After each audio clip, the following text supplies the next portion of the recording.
Hi, Facebook fam. This one is specifically for my Facebook family. Excuse me, I'm still a little bit hoarse. Bear with me. I hope you guys can hear me good. But my boy John Jones, my boy Pesh, go check out his page. He's always posting some good things, good motivational things. Check him out. He posted something where it said, "You cannot worship God and smoke weed." Right. So let me add a little bit more context to the post because it was kind of like once I looked at it again and I read some of the comments, it's kind of like you saying, well, if you smoke weed, you just can't deal with God at all. Nah, that's not what it's saying. Well, I hope that's not what it's saying. So let me bring a little bit more context for some people. Um, the thing is, you can worship God if you smoke weed. You can worship God because I used to be a weed smoker, right? Everybody knows that I used to smoke weed. I used to blow it down. I used to party. I used to drink all that stuff like that, right? And then I put it down. Why? Because it opens me up to other things. Like it opens me up to more worldly things. You know what I'm saying? Like when I used to smoke and when I used to drink and stuff like that and have that stuff in my head, it would open me up to like more materialistic stuff. I'm looking at sneakers and stuff like that. Yes, when I read and studied, I could get into it a little bit more, but the direct connection to the information from the other realm is cut off. You get what I'm saying? At least that's my experience for me. So when I'm reading and studying, you have to understand, like when you read and study scripture, there's a message behind the message, and only people that are connected directly to him, to the other realm, and only people that are directly connected to the Elohim will understand what it's really saying behind the message. Like, do you follow me? Do you understand what I'm saying? So there's a message behind the message, right? So it's like that's what's called like having your third eye open. Now, when you smoke and you drink and stuff like that, when you have that stuff in your head, when you have an altered temple, it alters your pineal gland. You get what I'm saying? So yes, it's weakened. Yes, it's not strong, but at the same time, the Elohim will not directly talk to you if you have an altered mind, right? He turned water into wine, and yes, he says that it's okay to drink wine and get a buzz, but he said it's not okay to get drunk, right? He doesn't specifically tap on smoking weed because that's something that I don't think that we should be doing at all anyway. There's nothing in scripture that says that it's okay to do that. And there's nothing in scripture that says that it's okay, that it's not okay to do it. But at the same time, we have to be smart enough to understand that altering your mind is not a good thing. Altering your mind at all is not a good thing. That's not what he put us here to do. You get what I'm saying? That's not what he put us here to do. The purpose of life is to serve him, right? And to fulfill your specific mission, whatever that mission that he has for you. So another way to look at it is like this. Would you take a drug counselor seriously, right? Knowing that that drug counselor does drugs after the meeting? Look at it like that. You know what I'm saying? If I was a drug counselor, right? But you knew I smoked weed after we left the meetings, would you take me seriously? Could I lead you away from your addiction if I have one myself? You get what I'm saying? So that's the way we have to look at it. Like, okay, it's free will. It's free will to do what you want. He gave us free will to do what you want. But you can't blame him for the results that you get from your own life for making that choice. You get what I'm saying? Now, there are some people that can smoke weed and still stay on their mission, still stay on their code, right? But if your specific mission is to be used by God personally, he cannot use you if you have an altered mind, right? If you have things that you put in your body that's not supposed to be in it. Most of the food that we eat, we're not even supposed to consume. You can consider the food that we eat drugs, right? Sugar can be a drug. You get what I'm saying? Candy, McDonald's, fast food, all of those stuff can be considered drugs, right? Because they're addictive. Anything that you have an addiction to is not good for you, right? So if you have an addiction to weed, or if you have an addiction to alcohol, or whatever it is that you do too much of, it isn't good for you, whether it be for your mind, for your body, or your spirit. So I'm just bringing a little bit more context into it. You get what I'm saying? So we can bring a little bit more understanding to it. And now This is no judgment to weed smokers, because I am an ex weed smoker, right? I'm an ex weed smoker. I'm an ex alcohol drinker. You know what I'm saying? I've done these things, right? I have those experiences under my belt. I had fun doing those things as well. I'm not taking a knock at anybody that smokes weed or anybody that drinks alcohol. You get what I'm saying? Because I am that as well. It's just that I understand that I can't fulfill my mission if I do those things. If he wants to use me to lead people away from addictions, lead people away from smoking weed, lead people away from drinking alcohol, lead people away from things that will hinder their salvation or hinder them making it to the kingdom, right? Or hinder them from being used directly by God, right? That's my purpose. I understand my purpose. Most people don't understand their purpose. That's why they continue to do those things. You get what I'm saying? So, and I know for me, when I don't do those things, when I stop doing those things, I feel so much better.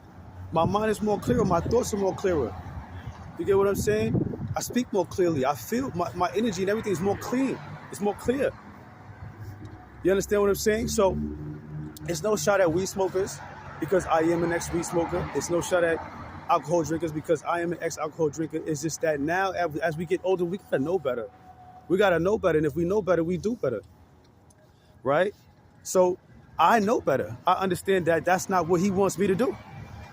But that's me specifically. I can't speak for everybody, but that's me specifically, right? I'm not going to sacrifice the life that I know I'm supposed to live just to be able to smoke weed or just to be able to have a drink. That don't make no sense, right? But that's just for me. That's just specifically for me. I can't speak for nobody else. But I'm not going to sacrifice reaching my full potential just to be able to alter my mind for an hour, 2 hours, 3 hours a day or every day. You know what I'm saying? Or just to be able to have a drink and stuff like that or party. Like that stuff, like it to me, it don't make no sense no more. It serves me no purpose no more.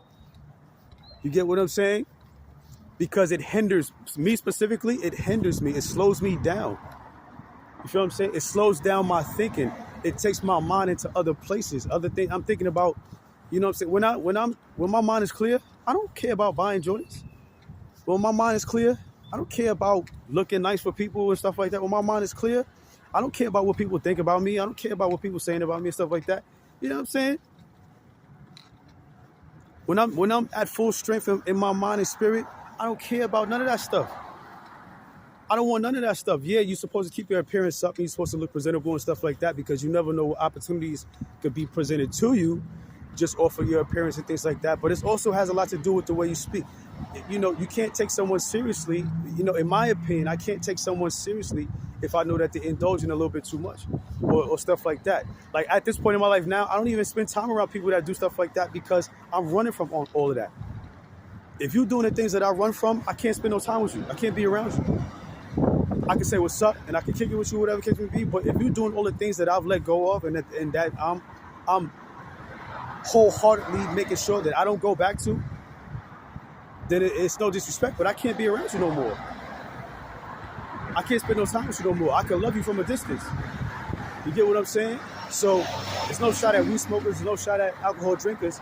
It's just that everybody has a purpose. And in order for you to reach your full potential and serve that purpose, you can't deal with an altered temple. You know what I'm saying? It's really just that simple.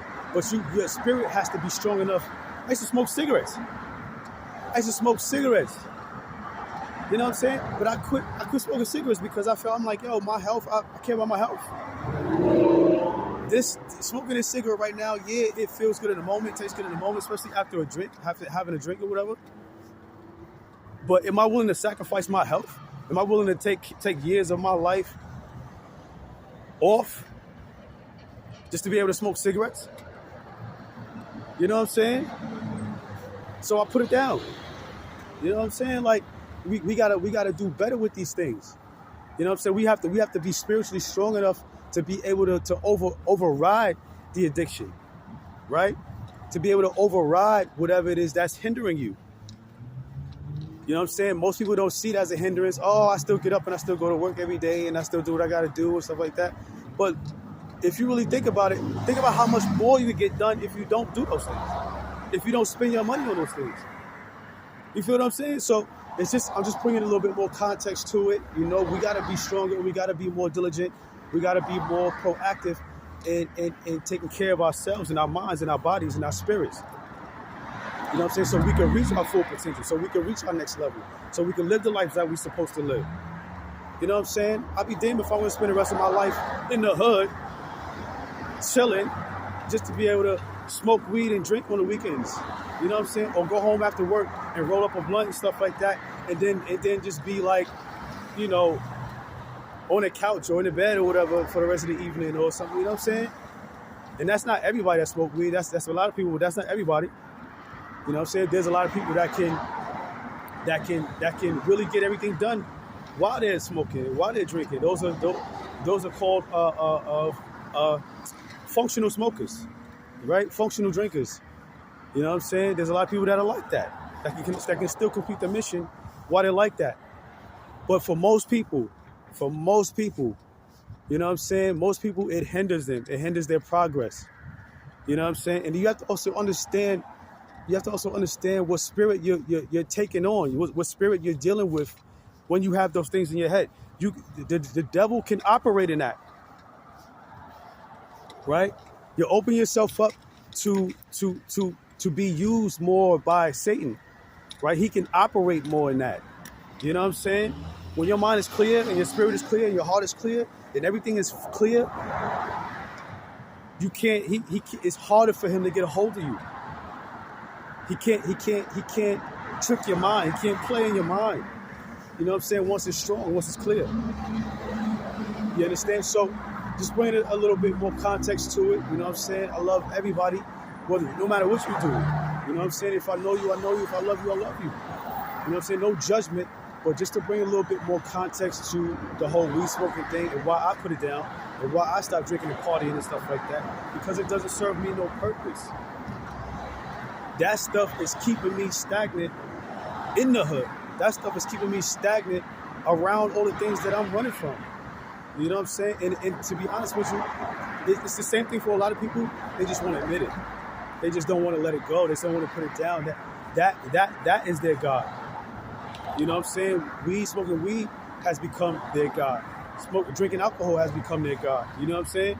So just to bring a little bit more context, again, like I said, you know, it's a hard conversation to some level, right? It is a hard conversation to some level because so many people do it. It's legal, you know, everybody's so used to doing it. It's all around, like, you know what I'm saying? So it is kind of like a hard conversation to have, but we got to have it.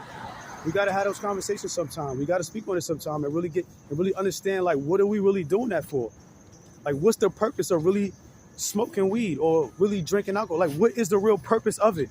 To get a synthetic high, you know, for a short amount of time, and then you got to smoke more, then you got to drink more. You know what I'm saying? When that wears off, you got to drink more. You got to keep putting it in your head. You got to keep putting it in your body, right? You have to keep using it in order to be high. In order to stay high, you have to keep smoking. You have to keep drinking. So, you know what I'm saying? It's a synthetic high versus the natural high that God will give you. You know what I'm saying? The natural high that Yeshua will bless you with. Once you give yourself enough time to come out of that. You know what I'm saying? Because it is darkness. It is a form of darkness, right? We use that to cope with pain. We use that to not think about things and free our minds from other things. But yet, instead of just relying on the source, relying on God's energy to bring you out of that and free you from that, you know, sometimes without us knowing, it keeps us trapped, you know? But, again, I hope everyone's okay. I thought I'd make a little video about it because I was in the comments, right? I was in the comments and I was just getting ready to comment something, and Facebook started censoring the comments. So, you know, I guess, you know, free speech ain't really free. You know, well, that's obvious, you know what I'm saying? Because if they're censoring the comments about, you know, a topic of worshiping God, smoking weed or not. So, you know, something right after that, I was thinking about it, boom. And he put it right in my mind. You see what I'm saying? You get what I'm saying? Like, he put it right in my mind. He said, make a video about it. Talk about it. Make a video about it. Boom. So here I am doing exactly what he told me to do. Right? Make a video about it. Now I'm walking and talking to y'all, making a video about it. So, you know, And drop comments under this video too. You know, I'd like to get some feedback and what y'all think about it too. You know what I'm saying? Because I know, you know, some people might take offense to it. Some people might say, okay, yeah, I understand. But we can have a conversation. We can talk about it. You know what I'm saying? Because I've been there. I've been there. I understand exactly what that does and exactly where it takes you. You know what I'm saying? So, you know, and I understand how it can hinder you too, and how your life can be stagnant. How you can be stuck in a loop and you don't realize that you're stuck in a loop, you're stuck in a certain cycle from doing that stuff. So, yeah, drop something in the comments. We'll talk about it later.